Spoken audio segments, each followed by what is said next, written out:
जन्नत की पुकार में आपका स्वागत है। नेहा सिंह राठौर को क्यों पड़ रही है इतनी गालियां? खुद नेहा से सुनिए जवाब। 22 अप्रैल को पहलगाम में पर्यटकों पर हुए हमले के बाद लोक गायिका नेहा सिंह राठौर ने सरकार के खिलाफ कई ट्वीट किए, जिनमें उन्होंने सवाल उठाए और उसे लेकर वो मुसीबत में फंस गए। उनके खिलाफ शिकायत तक दर्ज हुई और साथ ही उनके ट्वीट पर लोगों ने उन्हें ट्रोल भी किया, मगर नेहा सिंह राठौर ने हार मानी और वो लगातार मोदी सरकार पर निशाना साधती रही। इस बीच उनके नाम पर एक SMS का स्क्रीनशॉट वायरल हुआ, जिसे लेकर लोक गायिका पूरी तरह भड़क गई।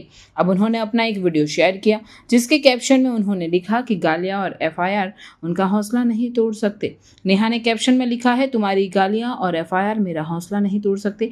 मुझे गालियां देने वाले लोग वही लोग हैं जिन्होंने सावित्रीबाई फुले के ऊपर कीचड़ फेंका था, सुकरात को जहर पिलाया था, ब्रूनो को जिंदा जलाया था, मीराबाई राठौर को जहर दिया था और सीता जी को अग्नि परीक्षा देने के लिए मजबूर किया था।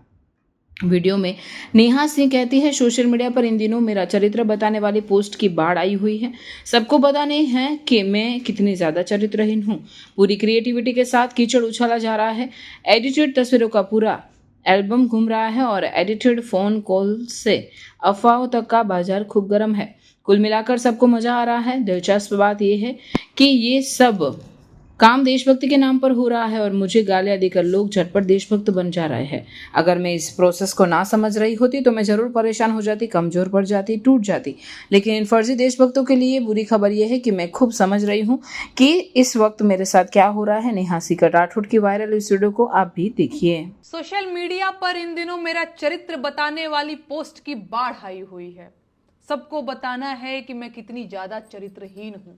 पूरी क्रिएटिविटी के साथ कीचड़ उछाला जा रहा है।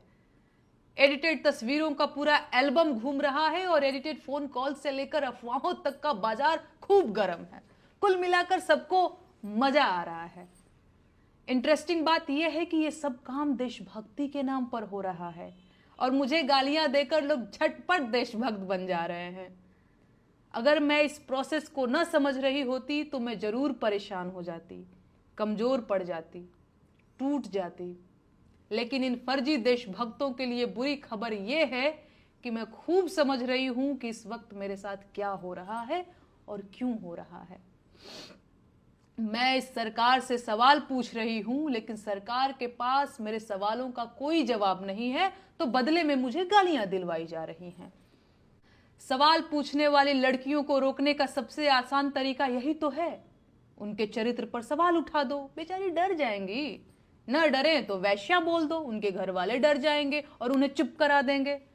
फिर भी ना माने तो देशद्रोही और गद्दार बोल दो, FIR दर्ज करा दो, जेल का डर दिखा दो। ये लोग इतने कायर हैं कि सवाल पूछने वाली एक लड़की को बर्दाश्त नहीं कर पा रहे हैं। पूरी IT सेल की फौज लगा रखी है। मेरा फोन नंबर तक वायरल कर दिया गया है। डेली सैकड़ों फोन कॉल्स आ रहे हैं और ये सब सिर्फ इसलिए कि मेरा हौसला टूट जाए। मुझे गालियां देने वाले लोग कोई और लोग नहीं हैं। ये वही लोग हैं जिन्होंने सावित्रीबाई फुले के ऊपर कीचड़ फेंका था। ये वही लोग हैं जिन्होंने सुकरात को जहर का प्याला देकर मार दिया था।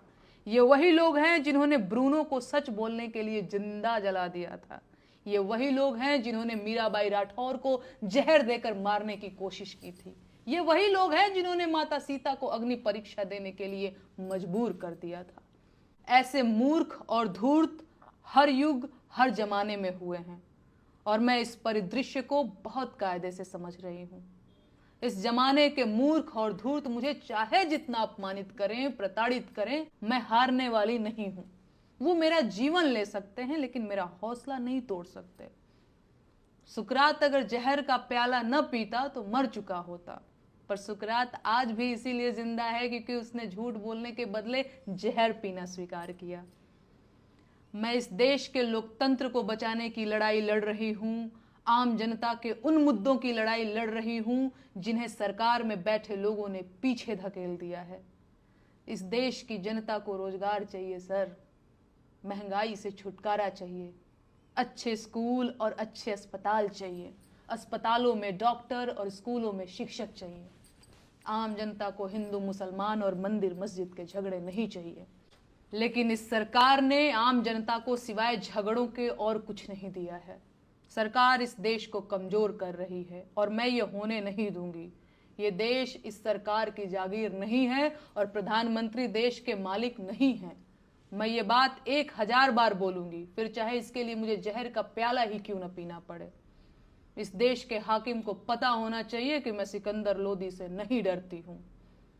बाकी इस देश के महिला आयोग से मुझे कोई शिकायत नहीं है। आपकी मजबूरी मैं समझ सकती हूँ। भाजपा के नेता महिलाओं पर जिस मुखरता से बयान दे रहे हैं, उसे देखकर मैं आपकी हालत का अंदाजा लगा पा रही हूँ। तो आप लोग अपना ख्याल रखिए। नमस्ते जीजी। अगर आपने हमारा अभी तक चैनल सब्सक्राइब नहीं किया है तो कृपया चैनल सब्सक्राइब कर लें, लाइक करें, शेयर करें, कमेंट करें। तो मिलते हैं फिर किसी और खबरों के साथ। नमस्कार।